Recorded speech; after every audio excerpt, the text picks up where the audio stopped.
Ash, Laura, this cast of characters. Hannah T. Ferret and Daniel are both rabbinic friends and colleagues of mine. Hannah's in Victoria, British Columbia. Daniel, where are you? I don't have no idea where you are. Hornby? Neither do I. I'm on Hornby Island. Yep.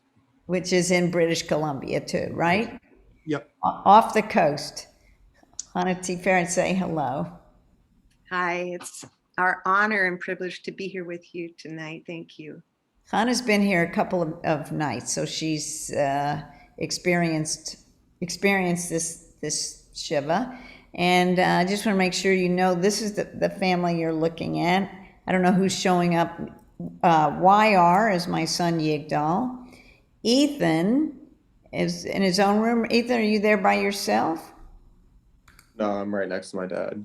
Oh, you're next to your dad. There you go. Okay. So Ethan and AJ are together in Atlanta. Why don't you guys all say hello? And my Uncle Jarvin is also in Atlanta, my mother's brother. Richard Gluck is in Atlanta. It's a nephew of my mother. Barbara was at the funeral and said the poem, and she was one of my mother's life companions. They volunteered for everything together. Eli is busy baking bagels. He's a grandson. And Asher and I have been to Victoria, British Columbia. It is a wonderful city. Wonderful city. It is. It's beautiful, and especially at night, the way it's lit up in the downtown area with the House of Parliament and the hotel that's right there. Oh, just absolutely gorgeous. Yeah. Very jealous. I want to say that Atlanta is the city of the day. That's true. Thank you. We'll take that accolade. It's meant as a compliment. I hope it can be taken by everyone as a compliment. It's been a big day. Yeah, these are two Canadians that are sitting here watching the political sport game in America going. Yeah, but we're born in the US and we're connected and we vote. There you go. Both of us are dual citizens. And Cindy and Georgia, unfortunately. Cindy and Shirley are in here from Houston. Also on my father's side, but they've been here a couple of nights. We really appreciate your support. So, do you have any questions for any of us, Han and Daniel, or before we let this group in? Or does anybody have any questions for the rabbi? You got any questions for the rabbis? I just want to say it's been wonderful to watch, to listen, to feel the connectedness and the love in this family. It's really been amazing. Very good. That's good. Anybody else with a question? Here's your, not that they can answer all of them, not that we can answer all of those either, but anybody seen Hallel Yigdal? She may be taking the shorter Shiva route too. I don't know. Got orders. She what? She's got orders. She's got orders. They're baking today. They're baking today. Hallel has gone into the bread baking business. Okay, so I think we're about to let everybody in. And we'll briefly show you what the bagels look like before they go in for refrigeration. Okay. There you go. Wow. You refrigerate them before you bake them? I let them rise in the refrigerator overnight, but there's many ways to skin a cat and there's many ways to bake a bagel. Yeah, and do you boil them or you just bake them? Oh yes, I'm an Ashkenazi Jew. I gotta boil them. No steaming or any of that for me. So I'm looking at this list of people that I'm going to let in. Some of them, yeah. I need permission to share screen. Okay, Asher and Laura are here too. Asher and Eli are my brother Pace's children, and they're in New York. Asher's been a fantastic tech support and for the week, and he can set you up with that. I made you a co-host, so you should have sharing abilities. Okay. AJ, is your Chavara been on? Different people? I think they turned on a couple of nights, but they kind of immediately turned off after they saw what was going on. Oh my God. Okay. Well, I'm they're just your I friends. want to test the screen share to make sure I'm ready to go. So,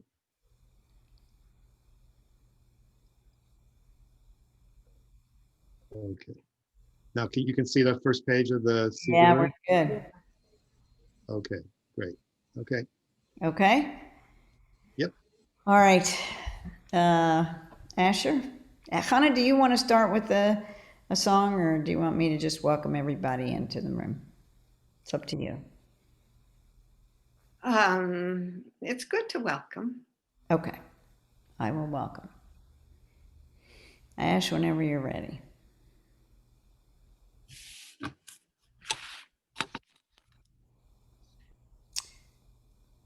Hello, everybody. Welcome to our last official night of Shiva for the Robinson-Raphael Levison family gathering. Oh, I see many faces of people I know and love. Thank you for being here. Thank you very much for being here on behalf of myself and my brothers and my uncle. We are just delighted to have this support and to have this community, virtual as it is, and just to see all these faces from different walks of life.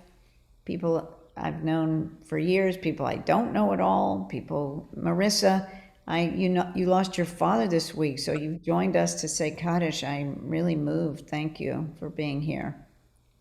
And I invite everybody in the chat just to say who you are and where you're from and who you know maybe, or if you want to just tell us hello or just anything you want to say. And then so we'll just sort of know who's here. That would be good. And then I'm going to turn it over to my two rabbi friends and colleagues, Rabbi Chana Tiferet Siegel and Rabbi Daniel Siegel, who are zooming in from British Columbia to be with us in Atlanta, Florida, and the places that we're all spread out to. So say hello, and I'll turn it over to you two.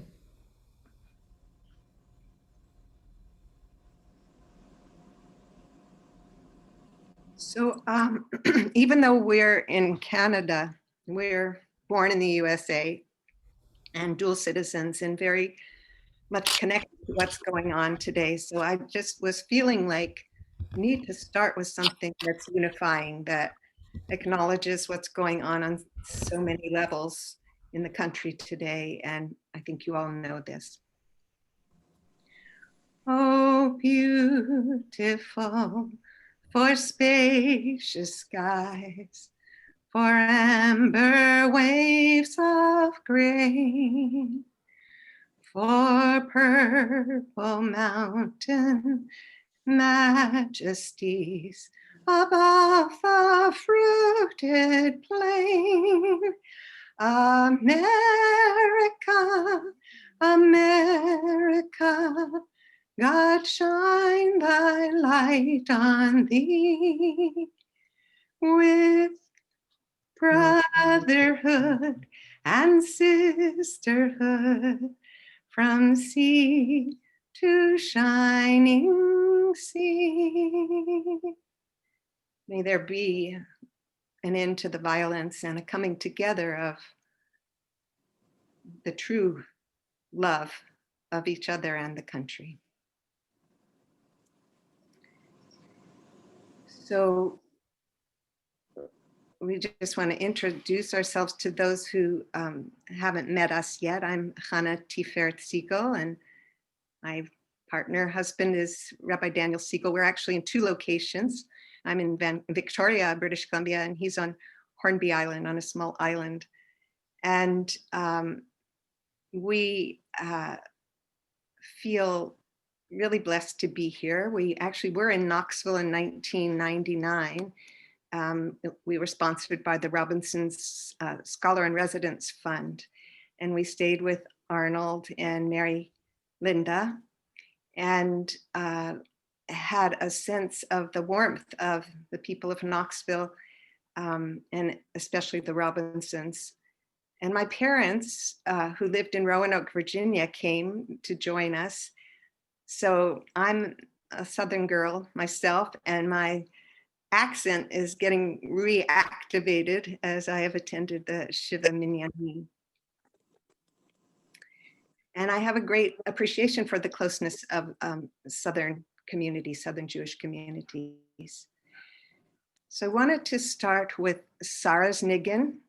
Sarah Imenu was a matriarch, a great mother who held the people together through her kindness, her vision.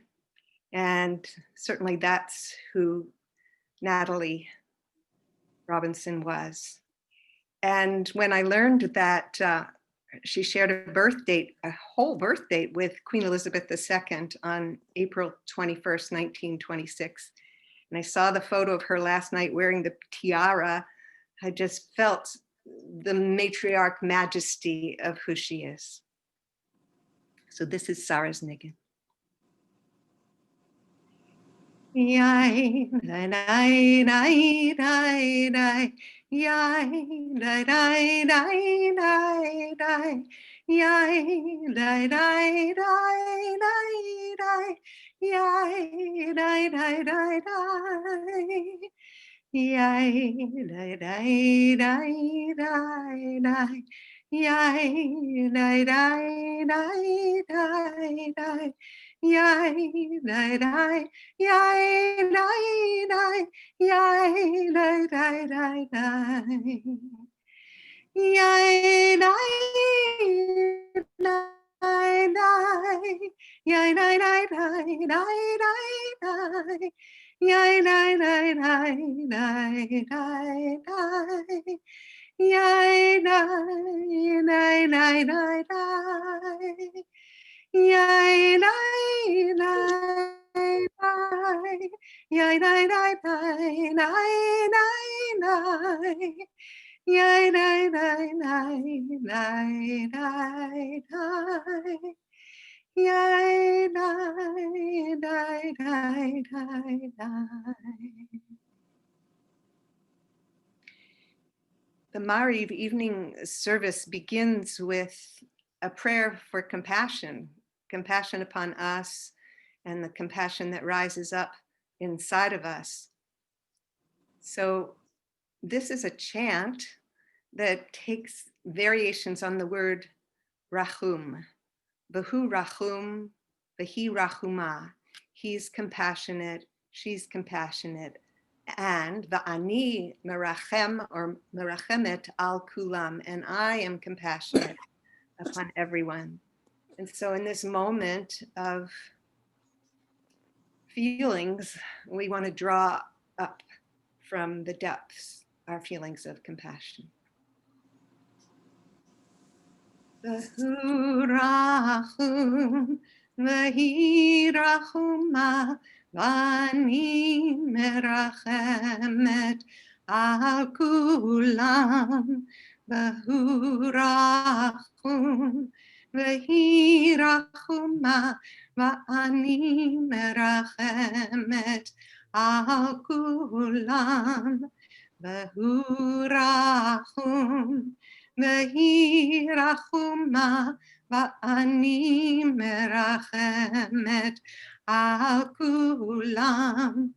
Vahu rachum, vahi rachuma, va'ani merachemet al kulam.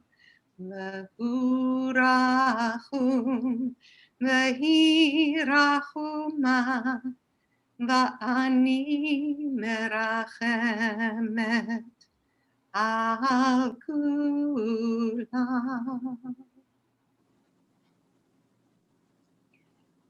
So the call to worship is the Baruch Hu that brings us all together as one. And we're going to start with the interpretive version and then go into the traditional. This version picks up on that tiny little word et, Aleph Tav, which really has no translation when it's spelled this way, but it represents the beginning and the end of the alphabet, the Hebrew alphabet. And if you change the vowel, at, it's the feminine. And so this beautiful chant was written to bring in the Shekhinah, the divine feminine. And so please rise if you're able. And otherwise, just join us in the prayer. Marachu, dear one, Shekhinah, holy name. When I call on the light of my soul, I come home. Baruch Hu, dear one, Shekhinah, holy name. When I call on the light of my soul, I come home. Baruch Hu et Adonai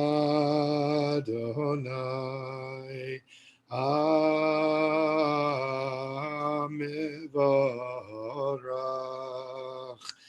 Baruch Adonai Amivorach Leolam Va'ed.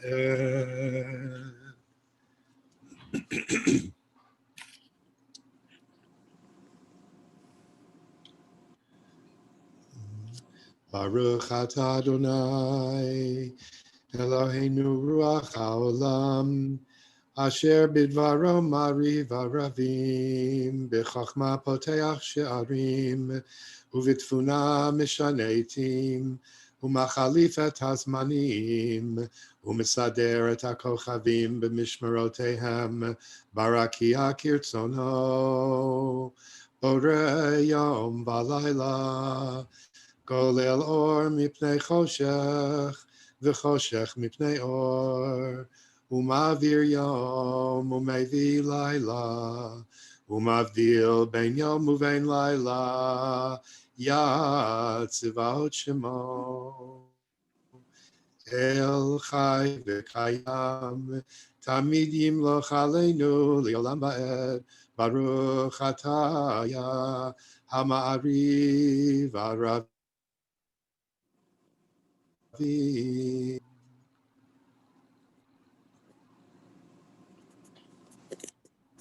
What is love? Love is the gentle touch of my mother's hand as she wipes away my tears, and the sound of my father's voice telling me my favorite story again and again. Love is the understanding of a friend who smiles when I succeed, and the wisdom of my teacher who sees directly into my heart. Love is a gentle afternoon breeze as it kisses my cheeks, and clouds in the sky that reflect the fiery colors of the setting sun. Love is the sweet song of birds waking me at dawn and ocean waves crashing upon the shore. Love is the wonder of possibility that reveals itself as I move through life. Love is letting go of fear and opening to faith. Love is exhaling into what is and what can be. Love is peace. Love is gratitude. Love is God. Thank you, Mrs. Robinson, for your great love. כי הם חיינו ואורך ימינו, ובהם נגע יומם ולילה, ואהבתך לא תסור ממנו, לעולמים ברוך אתה אדוני. אוהב עמו ישראל.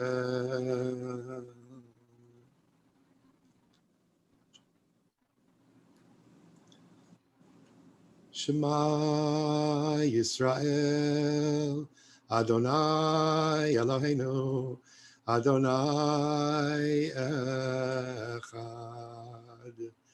Baruch Shem Kivod Malchuto Le'olam Va'ed. ואהבת יה אלוהיך, ואהבת יה אלוהיך, ואהבת יה אלוהיך, ואהבת יה אלוהיך. And you shall love your God, and you shall love your God, and you shall love your God with all your heart, with all your soul, with all your might, with all your might. ואהבת יה אלוהיך, ואהבת יה אלוהיך, ואהבת יה אלוהיך, ואהבת יה אלוהיך.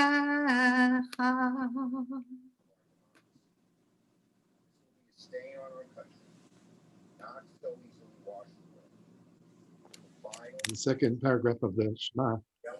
This is an English interpretive version written by David Wolfblank. May he rest in peace. And we can look around the room at each other while I read this out loud, since it's in English as soon as I can find it.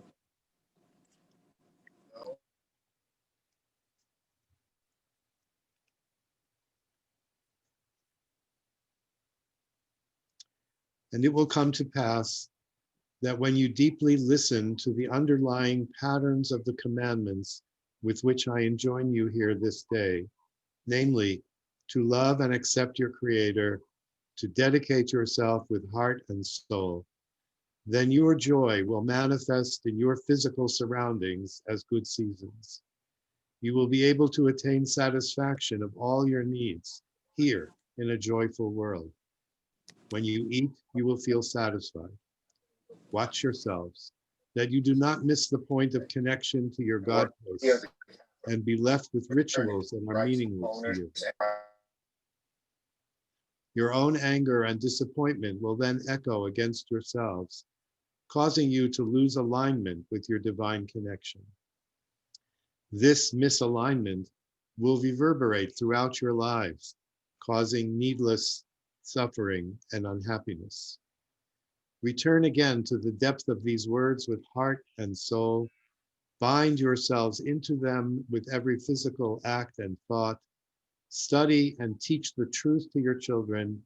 Remind yourselves frequently, even as you sit in your house, as you travel, dream, and wake. May your days and the days of your children be full on the earth, as God has always intended and so promised to your parents' parents, that you may enjoy the most heavenly benevolence right here as you live on this land. Yah Elohechem Emet. I am Yah, who is your God. That is the truth.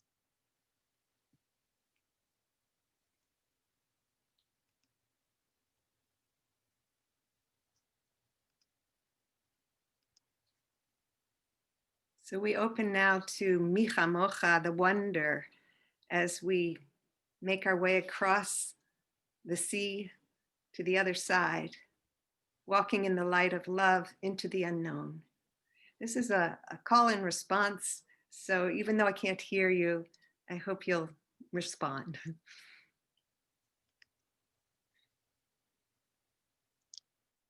Is it up? No.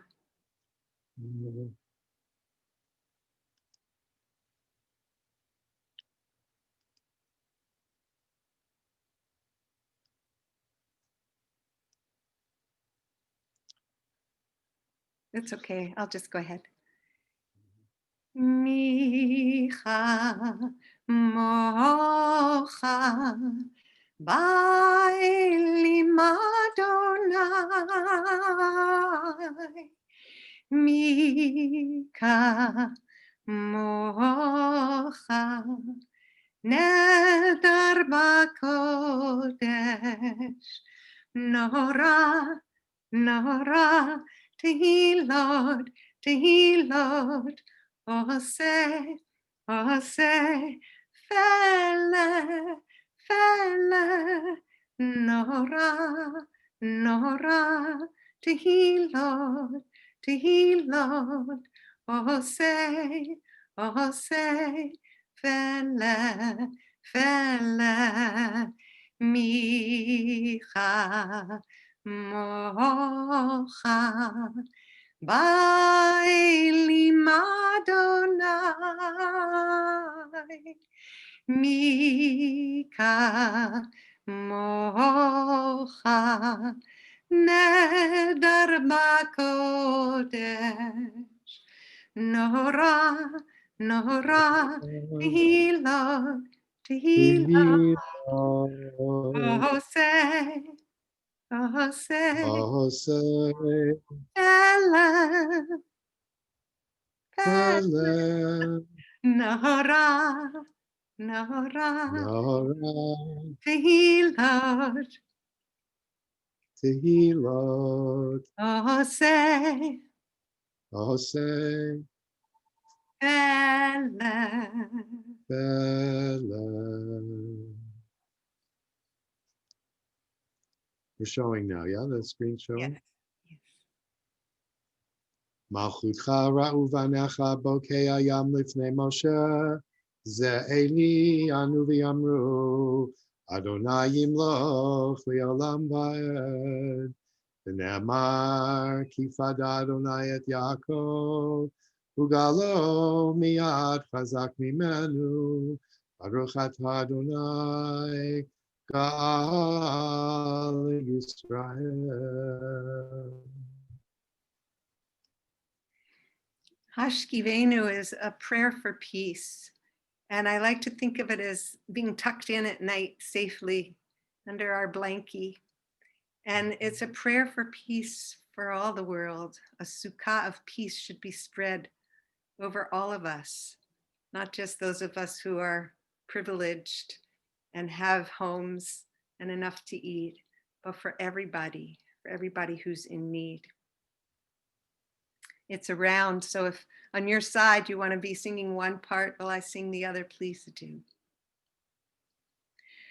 Hashkivenu ya Eloheinu leshalom. Hashkivenu ya Eloheinu leshalom. Ufros aleinu sukat shalomecha. Ufros aleinu sukat shalomecha. Hashkivenu ya Eloheinu leshalom. Hashkivenu ya Eloheinu leshalom. Ufros aleinu sukat shalomecha. Ufros aleinu sukat shalomecha. So we'll take some quiet time now. Daniel's going to scroll along to an English translation of the Amidah, if it's a meditation, if you'd like to read that. And otherwise, just take some internal time to think of Mommy Nat, of your grandmother, of your mom, of your sister, of your friend, and feel her presence, ongoing presence in your life.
Oser Shalom Mimroma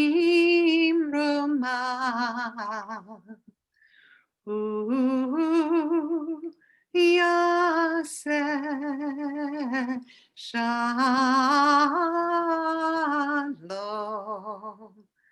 Oser Shalom Bimroma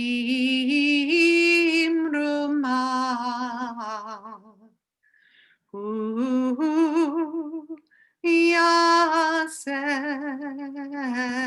Shalom Aleinu ve'al kol Yisrael ve'al kol yoshvei tevel ve'imru amen. Aleinu ve'al kol Yisrael ve'al kol yoshvei tevel ve'imru amen.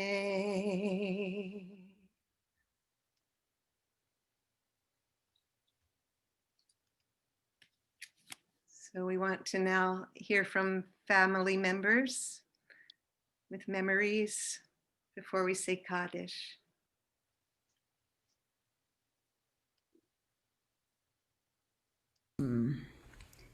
Ethan, did I see you raise your hand? That's considered a One of you has to mute. Okay, good. nomination. But sure, I have some few words written down. First off, thanks for everyone being here and showing your support and love. It's been really great being here every night. We appreciate it, and we appreciate all of you guys.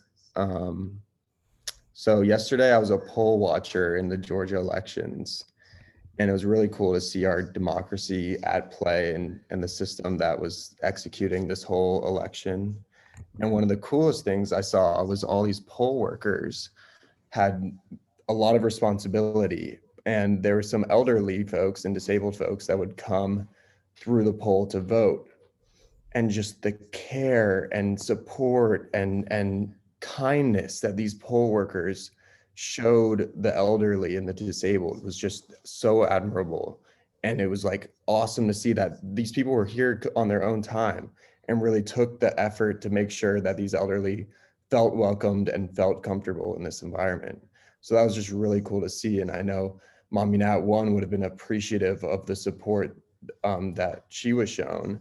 And two, she would have just been happy to go vote and loved everything about America and politics and getting her voice heard. So going off of that, I knew Mommy Nat when she was pretty hard of hearing. And sometimes you think of that and you think of someone responding when they don't hear you. They would say like, "What? I can't hear you. What are you saying?" But Mommy Nat was not like that at all. She would just sit there and smile and giggle. If she couldn't understand you, she would literally just laugh at whatever you said. And it was the cutest giggle. It wasn't like a mean, like derogatory giggle. She would just sit there and just endlessly laugh. And that's what I think I'll remember most about Mommy Nat is just the light and laughter she brought out, really just brought out the best in people. And she was always there for you to talk to. Even if she was just giggling along, she really just showed how much she cared and supported you. So that's first off. Mommy Nat was a great host, and I remember growing up, every summer I'd go and spend a week with her and Aunt Karen and Uncle Pace in Knoxville and attend Tennessee basketball camp. And she loved us coming, she loved us being there, and she always went like completely out of her ways to get fresh bagels, to make sure we had chocolate milk. And it was always fun going to Mommy Nat's house because as a good grandparent, she would give us whatever food and drinks we wanted, which you can't get at my house.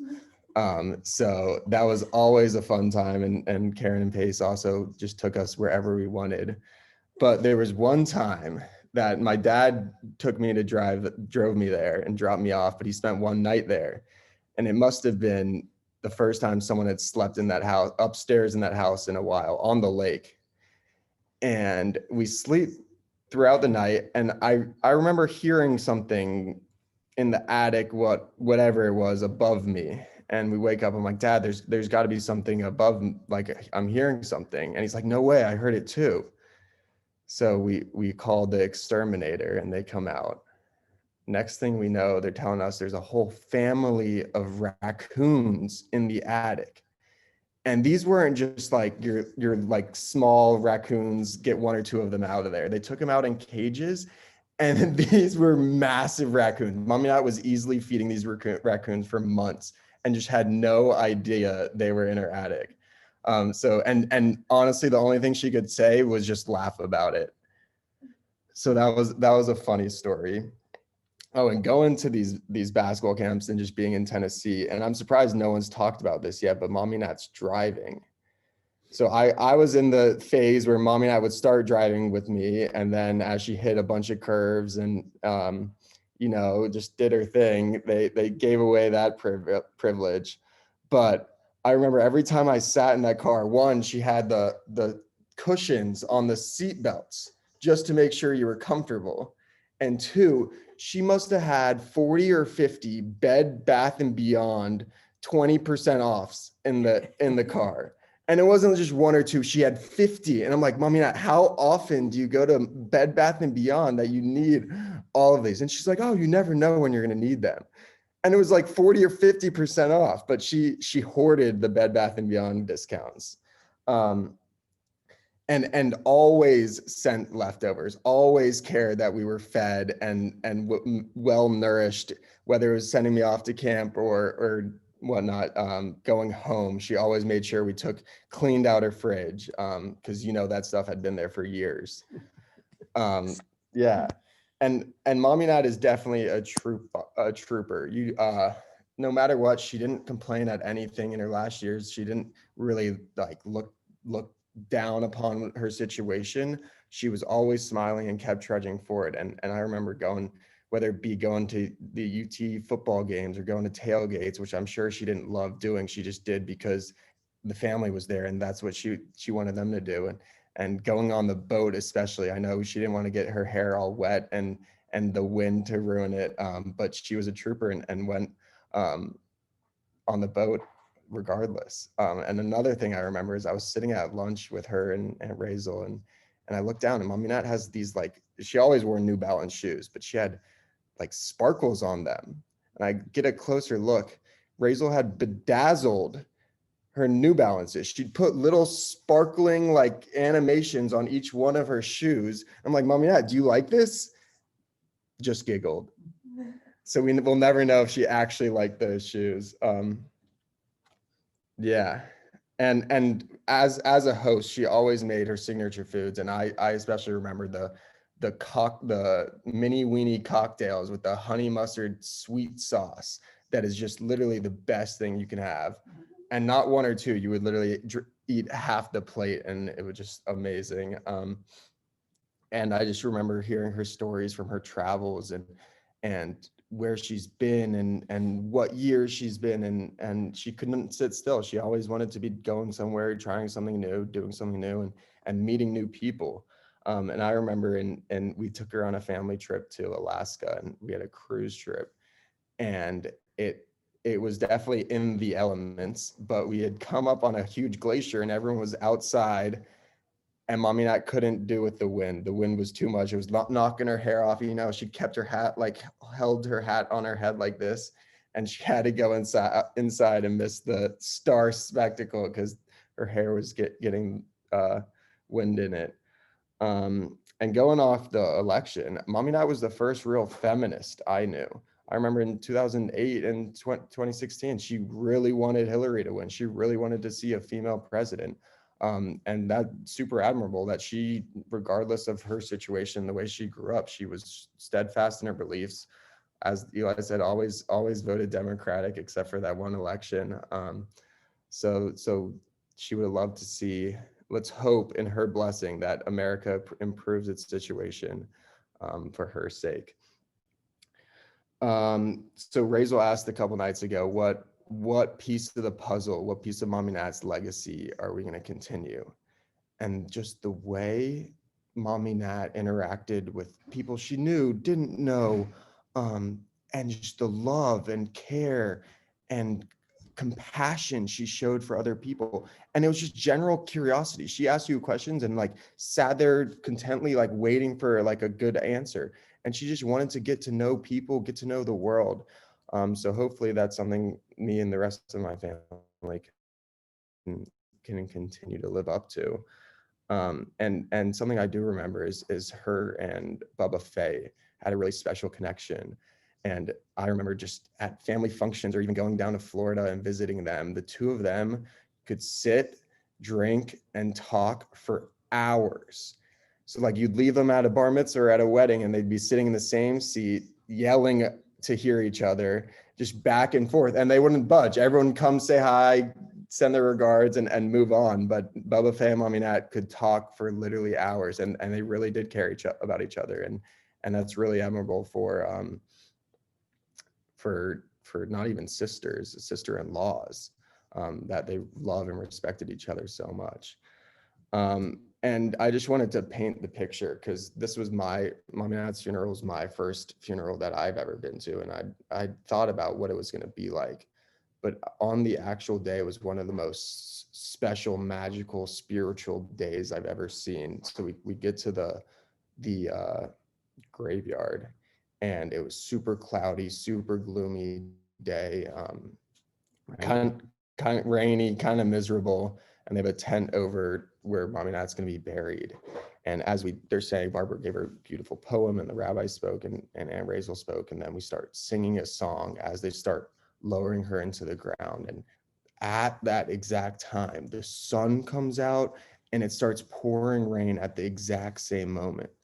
And then we put her, as we're lowering her, the most beautiful rainbow comes out, literally just over where we're overseeing, where we're looking. And it was just so special. And then we go back to the lake that day, and Mommy Nat just loved sitting and watching the lake and just watching the different colors and animals and whatnot that went on with the lake. And it was the most special, amazing sight I've ever seen at the lake. There was a mist sitting on the water, and it just sat there as the sun set. It literally looked like we were on a different like planet, just looking at this reflection in the water. So Mommy Nat was definitely with us on that day, and will continue to be with us. And hopefully we can keep on sharing stories and memories and really try and live on, let her legacy live on through that. So thank you all, and may her memory be a blessing to all of us. Ethan, thank you. There's nothing like a grandkid speaking about their grandmother's influence and legacy. So appreciate it.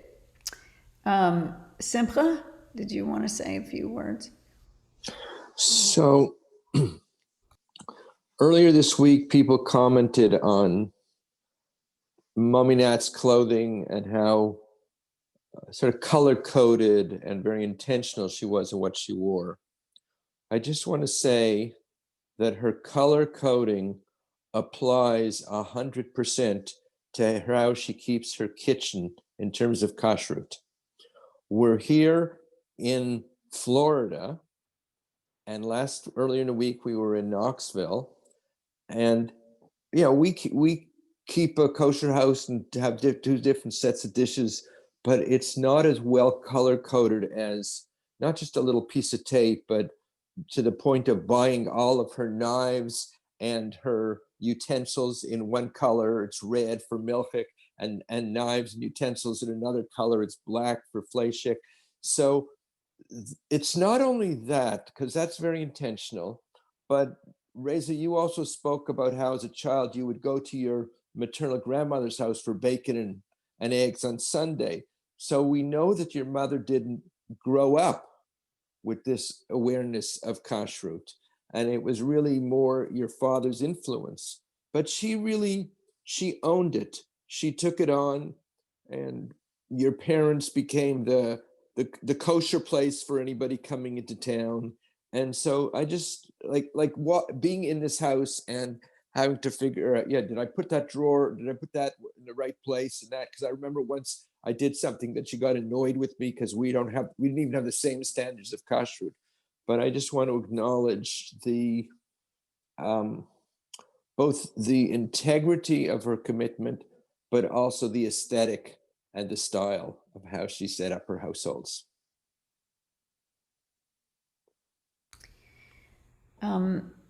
I'm just going to see if AJ wants to add anything to that, because then I have just before Kaddish, and then we will open the floor after Kaddish to more memories. But I just want to, AJ, you muted? You got to. Well, sure. Some people have been so communicative to us in the last 5 days. I've gotten so many messages, and I just want to read the end. Everybody has a mother, and someone sent me a long 3-page thing about mothers. So I just want to read the end of this. It's just a very short thing about all mothers that we can dwell on tonight on this last night of Shiva.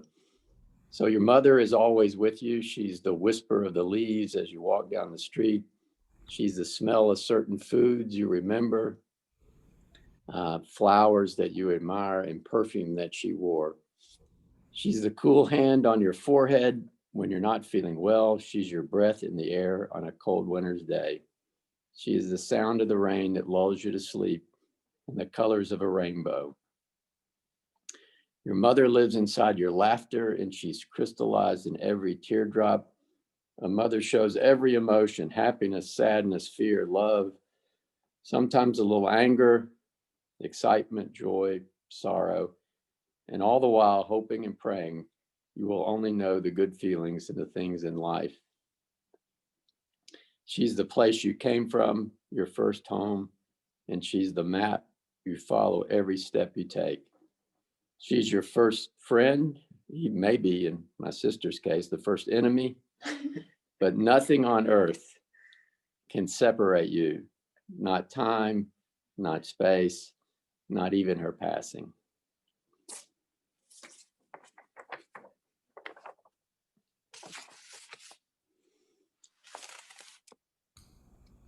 Thank you. Thank you, thank you. I don't know if she was my enemy. She was my foil. She was the lion tamer trying to tame the lion. I don't know. So I want to say Kaddish, and I'm aware that in the room is my friend Marissa and Shoshana. Marissa just lost her father last week, and Shoshana just lost her mother also within the month. So I would just like you to speak their names, and before we say Kaddish, I know you're joining us for this Kaddish journey, just to say their names if you want to say a sentence or two about them, and then we'll say Kaddish, and then we will open the door for more conversation and listening and stories and stuff like that. But since your grief is so fresh, I just can't. My mother would have wanted you to be welcomed in here, so I'm welcoming you in. So Marissa, maybe you want to go first. Can you unmute? Thank you so much, Razel. My father's name is Ephraim Fred Scher. He died a week and 2 days ago, and so I just got up from Shiva and removed my my cloth today, and I've been wanting to be with you also, Razel, in this week, but it's complicated to be in two places when you're needing to be in the middle of your own. It's been extraordinary to sit through Shiva. Thank you for making My space mother's for me to name be is here. Bernice Bricklin. She died on the 19th of December. She loved Hillary too. She would have voted for Hillary this time if she was in a space. She loved Hillary. So I hope she's connecting with your mom in the world beyond. I think they probably have a lot to talk about. Okay, so let's say Kaddish, and then we will, Hannah, did you just say, yes. Hannah, you want to? Hannah and Daniel, I'll turn it back over to you. Yeah.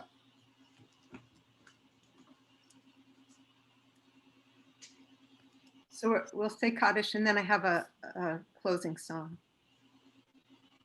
Can you see oh, you want to go right to Kaddish, Hannah?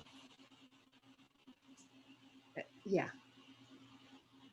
So is Vahashevota showing? Yes. Okay, so I'll take it off. We'll just go back to the regular screen then.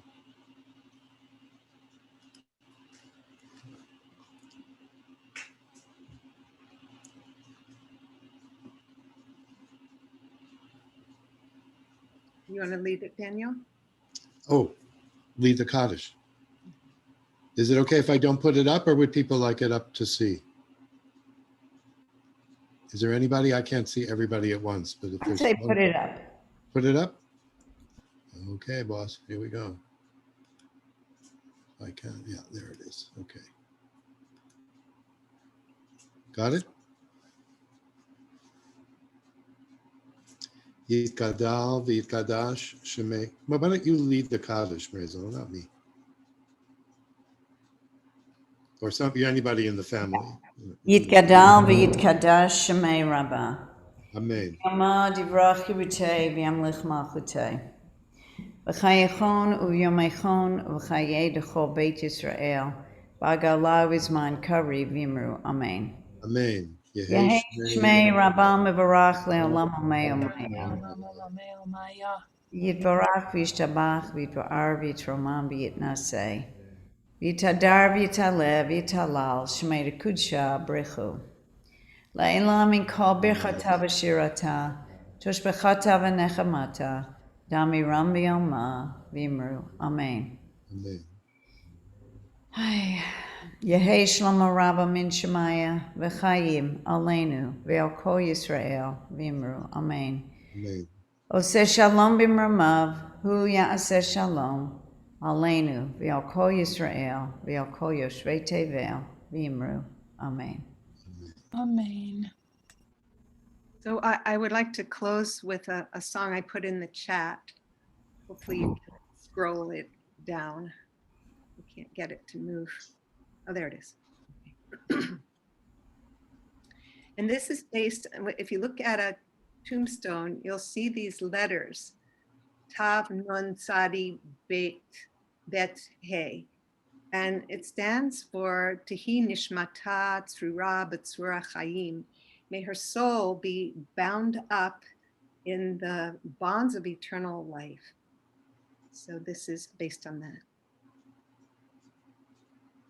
Tehi Nishmata Tzrura B'Tzura Chaim. Tehi Nishmata Tzrura B'Tzra Hachayim. May her soul soar in the infinite light, and the love that she is bless us day and night. Her wisdom resides in the heart of our hearts, and we cherish the gift of her life. May her soul soar in the infinite light, and the love that she is bless us day and night. Her wisdom resides in the heart of our hearts, and we cherish the gift of her life. Tehi Nishmata Tzrura B'Tzra Hachayim. Tehi Nishmata Tzrura B'Tzra Hachayim. May her soul soar in the infinite light, and the love that she is bless us day and night. Her wisdom resides in the heart of our hearts, and we cherish the gift of her life. May her soul soar in the infinite light, and the love that she is bless us day and night. Her wisdom resides in the heart of our hearts, and we cherish the gift of her life.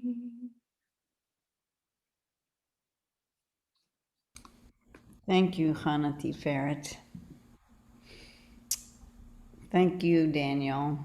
Thank you for holding us here all the way from British Columbia.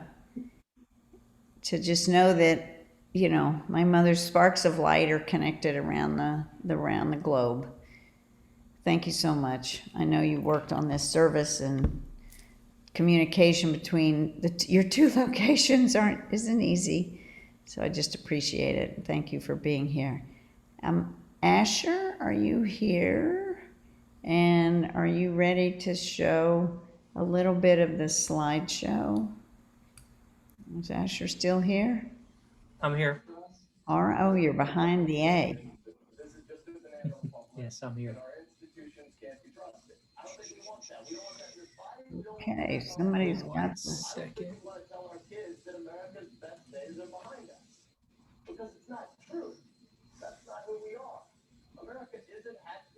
Oh boy, we have a political announcement coming in the middle of the show.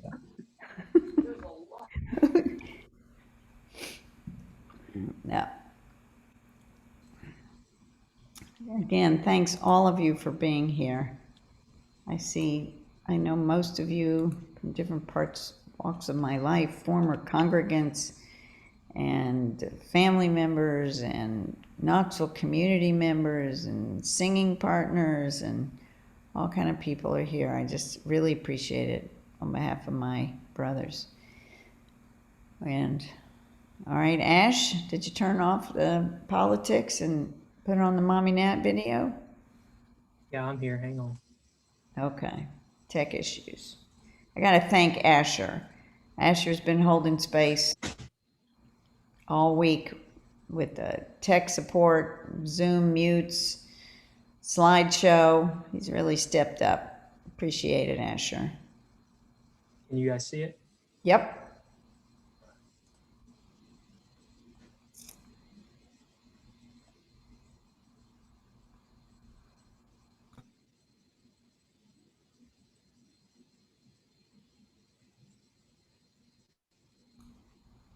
No music?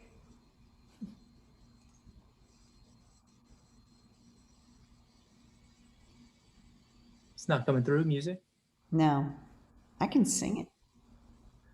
If you don't find the music, I'll sing it. Just is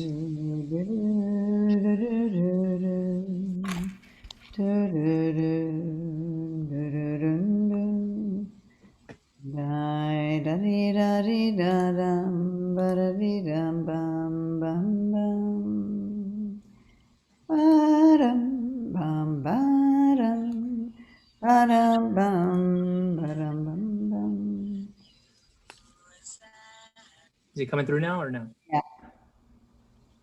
Hang on.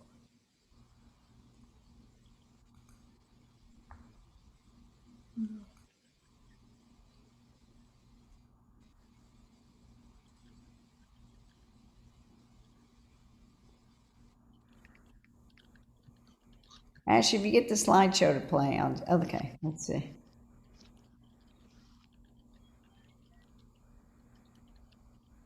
Still no music. Oh. Turn it up a little bit.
Thank you, Asher.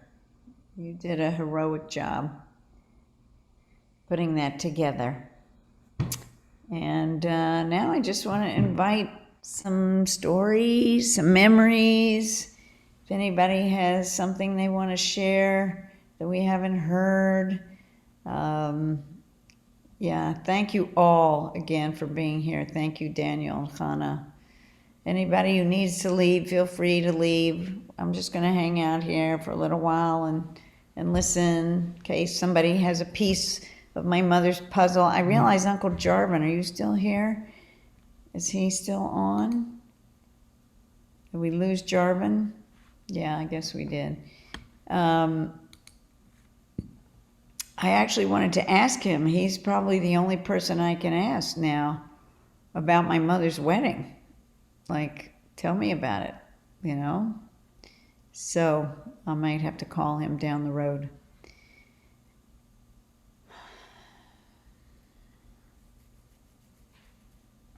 I was thinking about my mother today and what, I'm down here in Florida, and I would come down here for the past 4 or 5 years for about a month to kind of hang out with her and take care of her, make sure she was driven where she needed to go. And we had this thing, you know how, like these are the little moments that, they're not big stories, but they're little things. I went to open a jar of artichokes today. My mother loved artichokes. So I couldn't get it open. You know how I get a jar and I'm hammering it, I'm twisting and twisting it. And we would be down here and, you know, I remember the whole Tylenol thing where they started wrapping tops of things in plastic and making it really hard to get into them. And it changed the world. And we would sit down here and we would be here and we could not open things. And she would just laugh about it. She would laugh that, you know, why there should be a company that could come around and just open your jars for you in the morning. And then you would be open for the day. And then they'd come around tomorrow and open whatever you needed opening tomorrow. And we would that's the kind of thing that she just would laugh, she would just laugh about, those little things in the day. So those are the things I'm going to miss the most, I think. So, Ash, why don't we just unmute everybody? Ask all to unmute, unless you have background noise going on. And if you have a story or something, we're here. And if you want to just sit in silence, we're also here. Hazel, you talked at the funeral a little bit about how your mom needed to pave her own path, and through that she went and spent some time in New York and lived it up in New York in whatever way that meant for her. And I felt like you were telling us the story of how she needed to test the waters of her own wild self.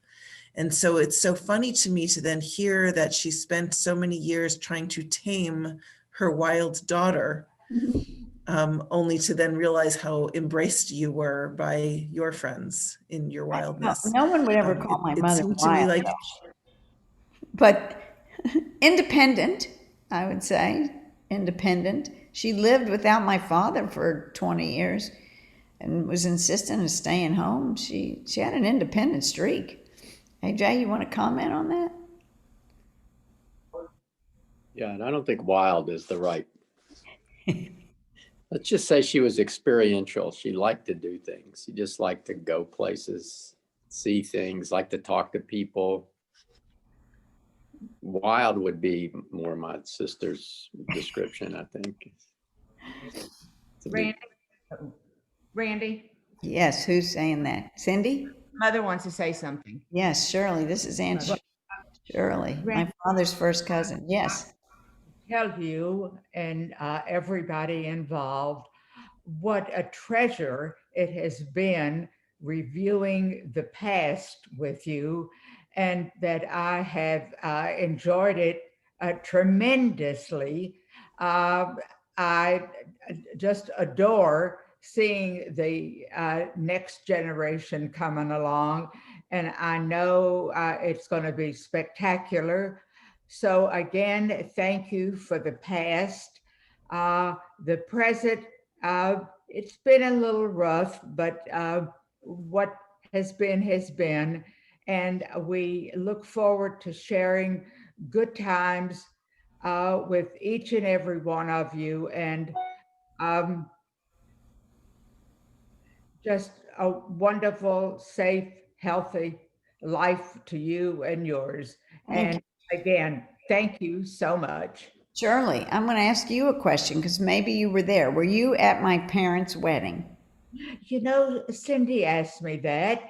And to be perfectly honest, I don't know. Joyce is there. Was Joyce there? Joyce, were you at my parents' wedding? These are my father's first cousins. Both turned 90 this year. You know, don't forget, when you invited one of the Robinson kids, you had a whole bunch to invite. So I don't know if that had anything to do with it or not, or maybe in those days, you know, mystery. So No. I'll leave that for you. I too have no memory of being there. Well, weren't the two of you and Faye the youngest? No, Faye was younger. Faye was younger than us. Alfred, it was Joyce and Alfred and me, and then the next year came Faye and Spud, right? Right. Yes. Right. So maybe you weren't invited. Is that what you're saying? Maybe so. Maybe so. I don't remember. Okay. I do remember seeing your mother for the first time. I don't know if people.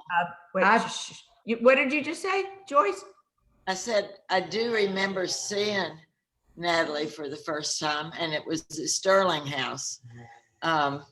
Where she worked. And where her family had this unbelievably wonderful store that brought the most gorgeous clothes to Knoxville that we had never had before. But she was really a striking looking young woman. Yes. No, she was an addition to the community in Knoxville, without a doubt. A big tradition, an addition. Sorry. Yeah. Yeah. Well, the answer to that is, Randy, they got the social cut. So they weren't there. Oh, gosh. My father wouldn't have cut anybody out, but my mother might have. But we were yours. We were yours. So yes, you were. You know, and AJ and Karen and AJ and Paces, but yours, wow. We'll just leave it at that. All right. Anybody else that wants to just unmute yourself if you want to pay a tribute or tell a story or something about my mother? Or He mentioned her independent spirit. She was fearless. I never thought about it until someone mentioned that. She spent many years living in that house before Pace built his house. When it was really alone out there next to the lake, we would leave, we'd go out to dinner or something and leave her there. And we were kind of uncomfortable with it, but she wasn't in the least unhappy being in that house, which was not, had no houses near it. It was all alone. And there's one, I'm always defending Natalie to you kids. And I want Ethan to know that there's nothing at all strange about having 922 Bed Bath and Beyond coupons in your car. I have them too. But there's something wrong there. Those coupons do expire. No, they don't in Knoxville. Well, we have lost so much of everything from the weather in Houston that it's just hardly the same city. There is so much that's not there anymore. But anyway, better times. We're rebuilding, so we're on the way. I remember she said her defense to why it says expired, but she's like, I can sweet talk my way into them taking them anyway. So she never let him slide. She said that? That's the Robinson influence on him there. I was also going to say, as probably the youngest person on the Zoom, that for you over 90-year-olds, it's very awesome to see you guys involved in this technology, because I know my parents struggle with it. So it's very literally awesome that you guys are on here and participating and can access Zoom. Congrats, that's sick. Slap him, AJ. Slap him. You don't think my mother got on the Zoom by herself, do you? Jarvin still manages. I think that's great. That's right. Who knows what you'll invent in your generation? Eli, how's the bagels? They don't come out of the refrigerator till tomorrow. I see. So, can I pull another story out of you? Say it again. Can I pull another story out of you? About mommy, dad? Man, you got me telling stories every night. I remember, Mommy Nat was probably, I was thinking, in my remarks now a number of days ago, I was talking about how Mommy Nat was a woman of novelty. She really liked new stuff. And I'm trying to think, so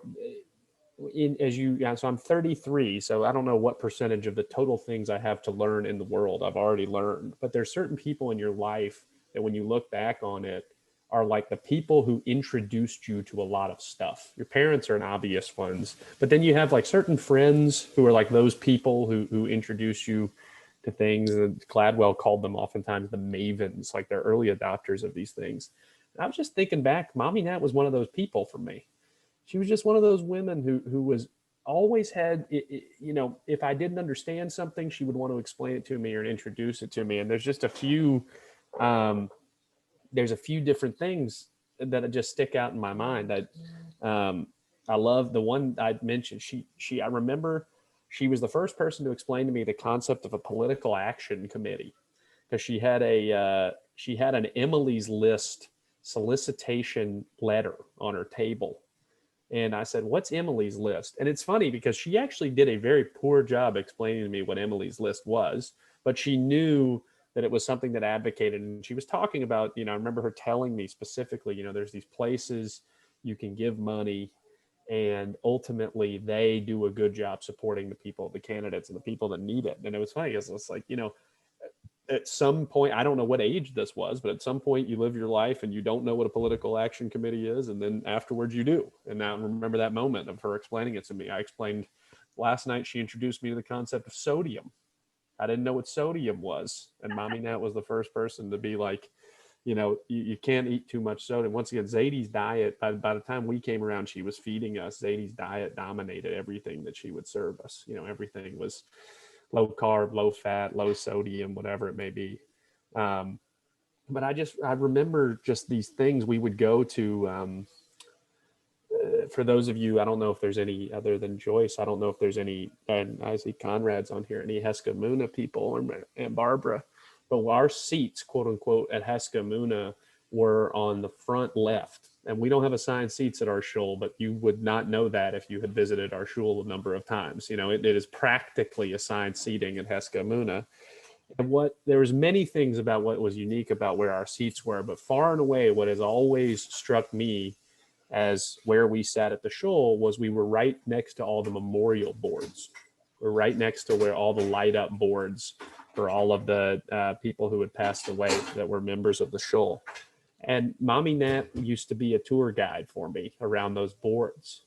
We used to sit there and she would look up and it was almost like each time we sat there was a new opportunity for her to point to a corner of the board and say, we're related to about half of them, but even the people we weren't related to, they all had stories to tell that were just completely lost on me. I wouldn't know it. She'll be, she would say, he was a professor at the University of Tennessee, and him and his wife came to Knoxville in like 1968, and they had the cutest little family, and they lived over in West Hills, and, and she would basically use those boards as a tour guide. And I don't know what I learned other than about these people, but I just remember thinking to myself that what a beautiful, the other night I spoke about her and atlases. What a beautiful atlas to Knoxville that she would sit there and kind of give me a tour of those things. And when we were back, I went back for Yom Kippur to Knoxville, and we sat in the closest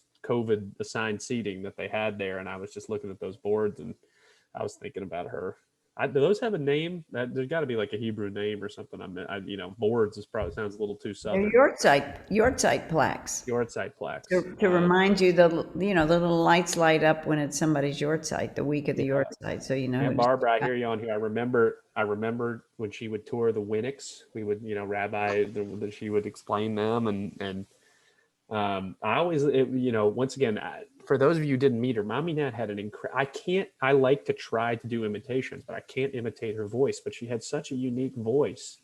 And I always loved the little vocal fry you would get when she didn't know somebody on the board. She'd be, well, now who is that?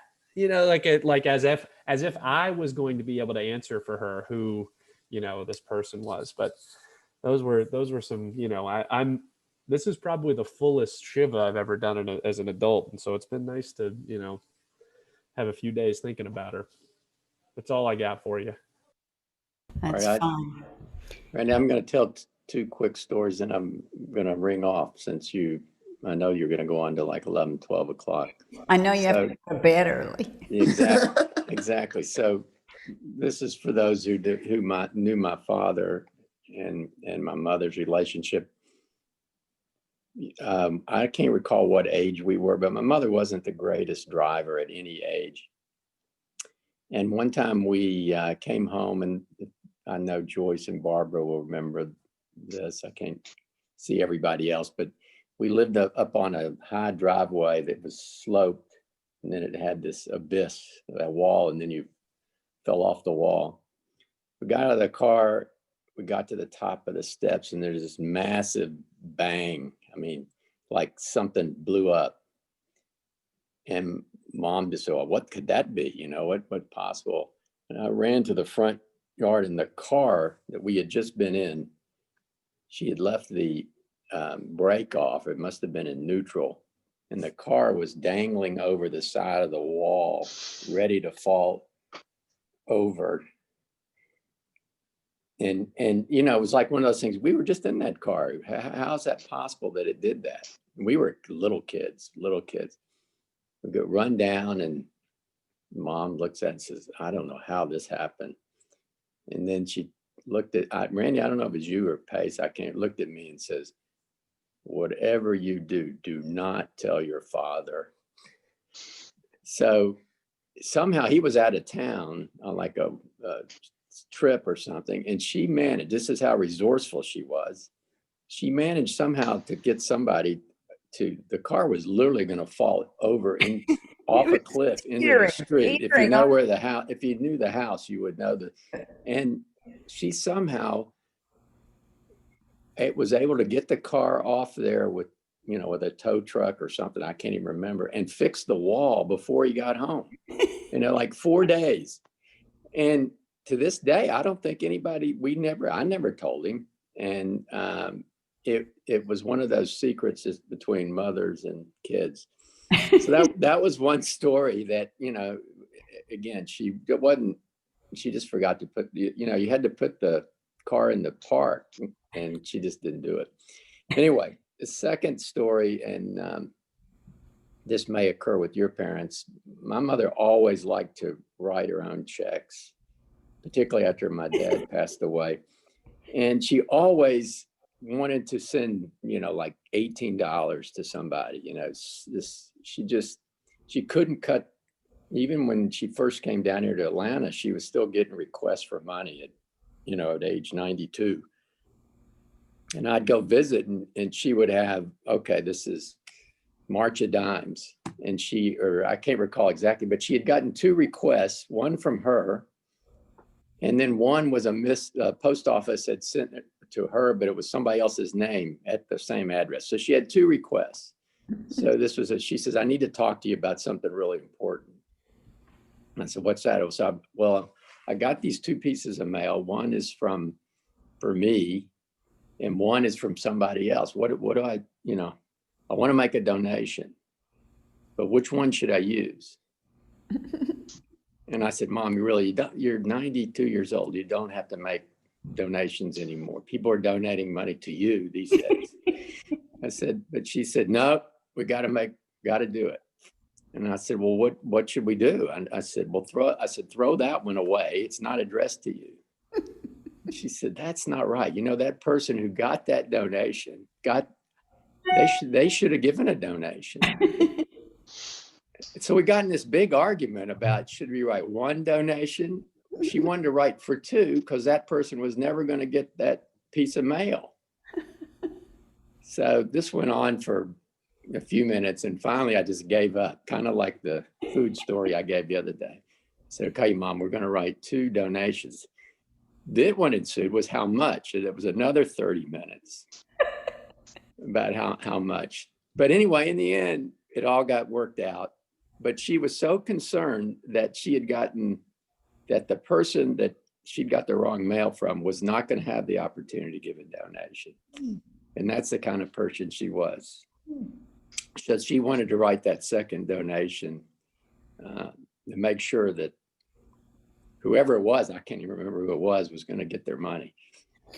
So that's how she was. And she was stubborn. If she made her mind up about it, you weren't going to win. And it didn't matter if it was $18 or $1,800. It was the giving that was important. That's a good story, AJ. I never heard that one. It's a good one. You've heard the car story, though. I've heard the car story. I don't think I was there. Because I might have told Daddy. Now that I think about it, she had a lot of like, don't tell your father. She had a whole secret life, I think. Then when my father died and Pace took over the business, and Pace was like running her affairs, it was like, don't tell Pace. Don't tell Pace. Don't you dare tell Pace. We better not tell Pace. Because she was notorious for like losing keys and losing her driver's license and, you know, losing things like that Pace and Karen always had to sort of pick up the slack, and she didn't want them to know. She wanted them to get it replaced before they would find out. So she probably had a pretty strong secret life there. Problem was she needed to call them to get it replaced often. But she was very much like her mother, who I think a few here still may remember. Her mother couldn't call my father Mitchell. She called him Mr. Robinson her whole life. And right. because you work for him. And she used to, I could tell stories about her all night because we worked together one summer, and she was scared to death of her son.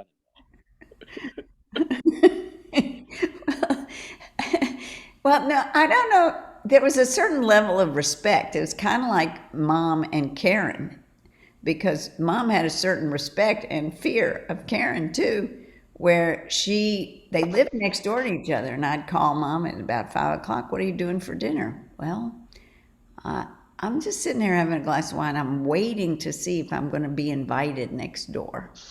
She wasn't going to just go over there and eat. She was waiting to see if she was going to be invited next door. Yeah, but not by Mrs. Robinson.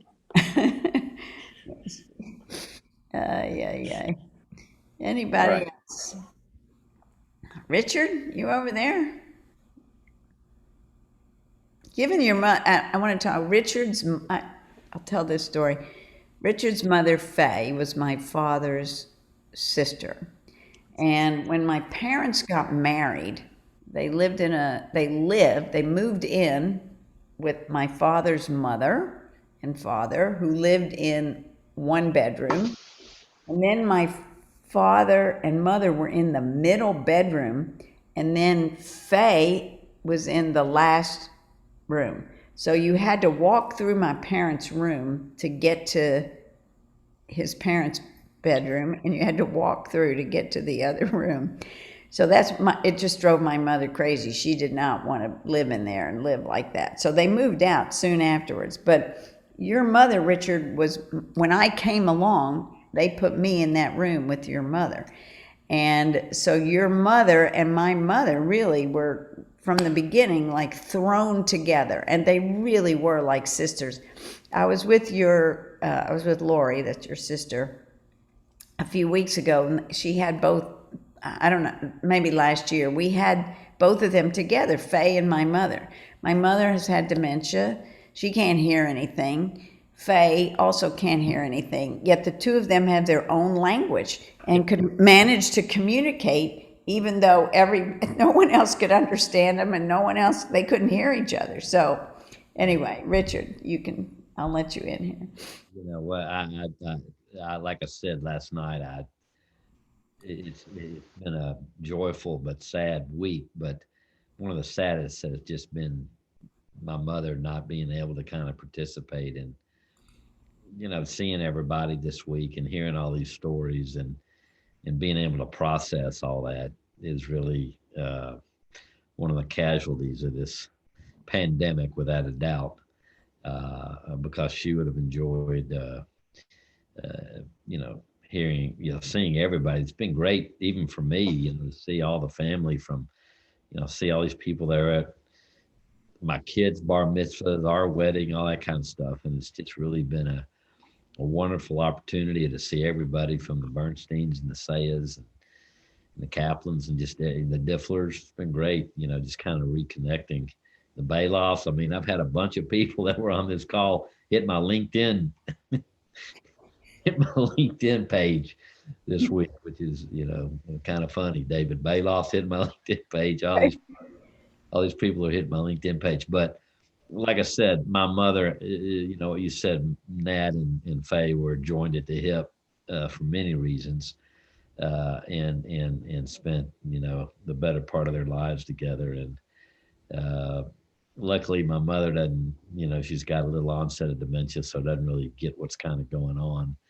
But you're right, they had their own language. I think, Naif, whether it was even before they couldn't hear or speak, they had their own language that, and like Pace said last night, they really are the ones that raised us. Both our fathers my father traveled all the time, so he wasn't around. Your father, traveled down Lovell Road every day, so he wasn't around either. So anyway, they really shared a special relationship that honestly I think has passed on to us, their kids, and the way we interact with each other and stay a part of each other's lives. And what we've tried to do with our kids is to tell them to do the same thing with their, with your kids, AJ's and Joel's and Pace's yours. So anyway, Richard, your father had this saying, whenever he said goodbye to you, he would say, "Don't let the flagpole touch the ground," right? and I think that was one of his, he got that. My father was was in the Army, and he was one of these guys that, he fought with MacArthur in the South Pacific in World War II against the Japanese. And, was one of these guys that never, ever mentioned a word about it. And I wouldn't have known a thing about it, my brother and I, unless one day Josie, his mother, who also lived in Knoxville and was a very big part of my life, our lives, she brought out this box of letters from my father that he had written, from the South Pacific to her about his time in the Army. And, he was he was a ranking officer and commanded, a bunch of, hundreds of men. He was writing these really in-depth letters about how he lost this guy and that guy. And it was, like I said, he was just one of these guys that never mentioned one word, except he had that saying, which never let the flag touch the ground, that came out of his Army experience. So my mother adapted that phrase. Your mother did. My mother adapted that phrase after your father died, because your father used to say it. So when we left her, she would say, or we would say to her, she would say, "Don't let the credit card touch the ground."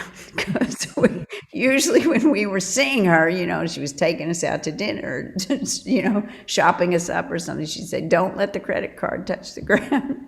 So we adapted that, but that was her sense of humor too.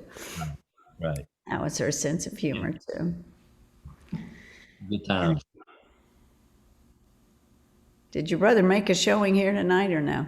He just texted me, Rachel. They texted me about an hour ago and said, "Did you? Was there a new Zoom URL for today?" Oh, no, he should have had one for today, but I did send out a new Zoom for the next month. I have wonderful friends. Tamima's on here actually, and I sent him the Zoom link. He asked me about an hour ago, and I don't know where he is. And different people have stepped up to lead services for a month of Shloshim. Brielle, I could put you on that list too, now that I'm looking at you here. And so I'm going to have a Shiva Kaddish Minyan. The Shiva we get up tomorrow, and we'll have a Kaddish Minyan, for the month of Shloshim, and then see beyond that. So Shiva, just in my own closing here, Shiva's like this cocoon of comfort of people. It's a week of transformation, the same way that we have a week of Hanukkah that gets us ready for the new light, and we have a week of Sheva Brachot after a wedding and to get the bride and groom ready for a new life, and we have a week. Pesach is a birth, if you will, it's a birth into a new life of spring. Sukkot is 8 days, in Rosh Hashanah is life and death, and so Sukkot is like that 8-day period of integration, and Shiva is the same thing. Shiva is 7-8 days to get you ready to surrounded by friends and family and love and all the stuff that we've had here to get us ready for, the new life that we have without this presence of my mother in the world. So it's been weird, but it's been as good as it can be. And it wasn't going to be, would it be better? Nothing's going to make it too much better, because it's really all about the grief we're holding for my mother. But it's been as good as it could be under the circumstances. And and Asher was asking, so how much Kaddish do you have to say? So traditionally, it's morning, noon, and night. And I'm going to at least take a mincha walk in the afternoon, but at evening, I'm going to say Kaddish. And AJ, are you going to be at Chabad? Where are you going to be? What are you going to do? You're on. I'm on. Sorry. No, I'm going to go to Minyan, virtual Minyan here now, and I'll do something in the evening. Either join your Minyan depends on the length of time that they take to I'll get to keep 'em Kaddish. short. I'll keep- And how long it takes to get to Kaddish. If it's more than a couple of days, I'm gonna do something else. All right, well, I've left it up to each individual, but I'll see if I can give them some parameters. That's fine. I know you need your sleep. gotta get to 9 o'clock. Who starts a minion at 9 o'clock? That's like well, people who have friends like on the West Coast. that's like, oh well, that's true, but that's like the next day for most people. It's people who have friends on the West Coast. That's it. I kind of live on California time, so I figured. So yeah, so Shekhinah never sleeps. Shekhinah never sleeps. You're right about that. So the tradition is tomorrow morning we get up from Shiva, and you're actually supposed to say Kaddish and then walk around the block. Do you know this, AJ? You know this? I didn't know that. You actually get up from Shiva because you've been sitting low on the ground or wherever you've been sitting in front of the Zoom room, and you get up and you walk, you take a walk out. So this whole week has been about not only our comfort and support, but also, as we say Kaddish, the soul rises. So, and separates from the people who are here. So what you want to do is you kind of escort her out, and it shows some movement that you're getting up and walking around the block.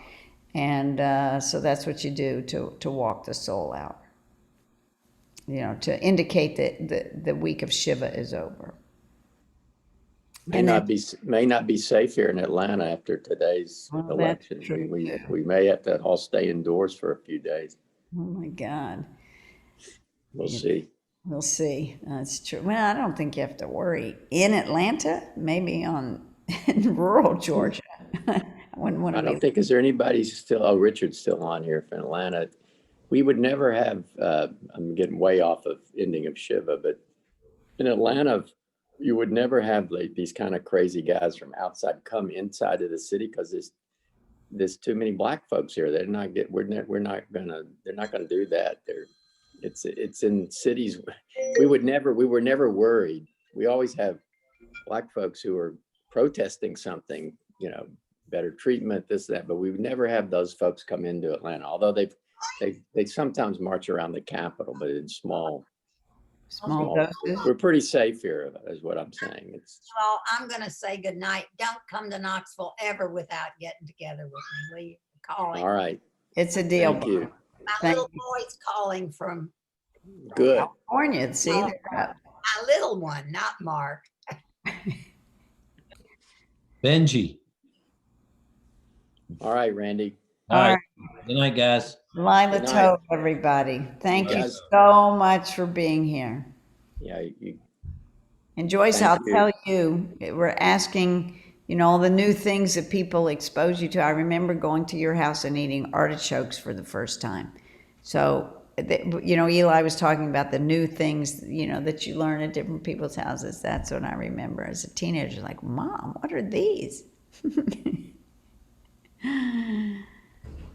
So, good night, Conrad. Good night, Larry. Thanks for being here. Thanks, Joyce. Please tell Harold I said hello. Wait, you have to unmute, Joyce, if you're going to talk. Yeah.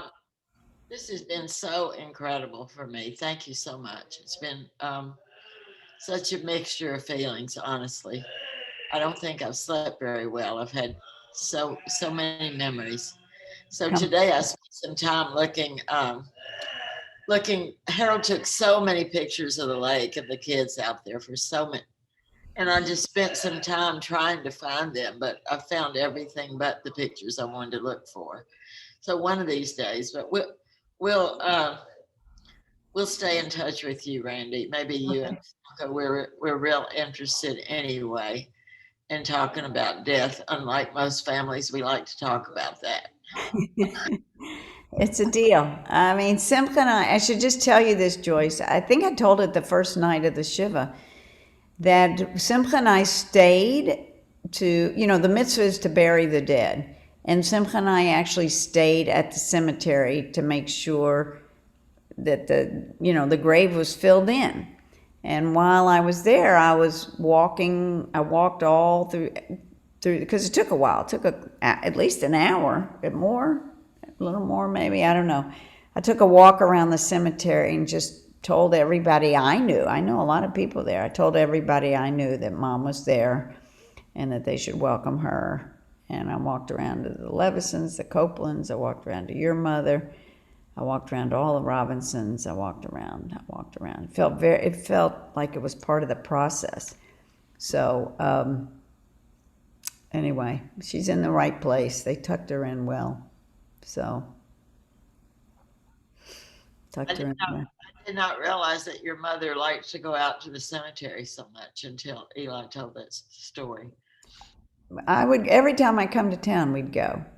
Yeah, I can see that. Yeah, we would go. Yeah, it just makes sense. Talk to Daddy. She walked around and she said, I do know more people in here than I know. Than I know that are alive now. So she joined her ancestor. And you know, the other thing that happened this week is Simpla's book is coming out. Simpla wrote a book during the pandemic called, what is it, Sim? Jewish End of Life Care in a Virtual Age. Jewish End of Life Care in a Virtual Age. Our Traditions Reimagined. Our Traditions Reimagined. Now, how many books has he written? How many books have you written? Well, it's number 8 if you count my. It's number 8. Wow. Well, I think I might have taken a peek at his first one, and it seemed like something that I probably wouldn't be able to read very easily if I remember. I read it for my father, a little piece every night of the year. And the other ones are much smaller. One is Prayers for the Deathbed. One is the Grief Journey. They're much more. One is about biblical stories of death. They're smaller books, so you can maybe make your way through one of those. Look him up on Amazon. I need to do that. I need to do that. Yeah, look him up on Amazon. Speaking of your father, I got to know him a bit after he had his stroke. Of course, that stroke. He was so easy to talk to after that. After that, he wasn't before? And not in the same way, I didn't think. I didn't think so. So just a lot of memories. Thank you. It's been an incredible miss knowing that your mom's at the lake somehow. Yeah. When I think of her, that's where she's going to be, looking out the window. Looking out the window. I told you that story the first night that she called me and said, I was on the way to Shul to lead for my congregation. And, you know, she would always, hi, Mom, what's new? You know, something like that. And on that day, I said, what's doing, Mom? She says, I'm reading by the lake. It's gorgeous. She says, this is not a bad place to end the life. I said, Mom, what are you saying? Are you telling me something? Are you ready to go? Are we over? Like, you know, I said, don't tell me you're not going yet. I mean, like I went into this whole thing. She says, no, I was just reflecting, which was not my mother. You know, she was not a reflector. So I wanted to ask you something. So you said you did something with 200 people the first night? What was that? So, you know, came into Mom at about 3 a.m, held her hand and said, I guess she's not alone now. And I can go to sleep. So I went to sleep. And then she died an hour later. And then 3 hours later, Rhonda came knocking at the door to wake me up. And then the rest of that day is, thank God, it's a blur, because I had to get up. We had a lot of arrangements to make. I had to go get a COVID test. Then I had to go back to AJ's house and pack up and move out of his house because they were coming back and I had been exposed to COVID. So they wanted me out. So I moved to a hotel And then I had to take the car to the airport and take the rental car back, take an Uber back. And then I had to plan that program. I had to talk to a couple people to help me in case I just wasn't in the mood for it. So I had like a planning meeting. And then I like took a nap, and then I did the program. And then after the program, I wrote the eulogy. So that was a day. And then we had to get up the next morning after about 6 hours of sleep and drive in torrential rains to Knoxville. And AJ, again, they were protecting themselves from COVID, which I don't blame them, but I had to drive by myself. We get to Knoxville, I had about a half hour, and then we had to go do a funeral. Wow. It was a rough 48 hours. So. I'm totally amazed that you still pulled that program off. Well, I'm totally amazed too, but I came on at the beginning and just told people, look, it's supposed to be a New Year's Eve party. My mother would have liked a party. We're still here to celebrate and bring in the new year and blessings. And they kind of went with me, and you know, just it was an outpouring of love, and we did the program, and I did the best we could. I was weepy, but it really, in retrospect, it was really great for me. I would have been sitting alone in a hotel room by myself the day my mother died on New Year's Eve. Like, those were my two choices. Lead the program or sit alone in a hotel room on New Year's Eve the day your mother died. To me, there was no choice. There was no question which one I was going to choose. So I'm so glad I asked you. Wow. That's just incredible. Incredible. Larry, you want to get a word in? I just wanted to say, it's great to hear your voice again and to see you. It's been a long time, but I have so many good memories from a long time ago of you, our sweetheart.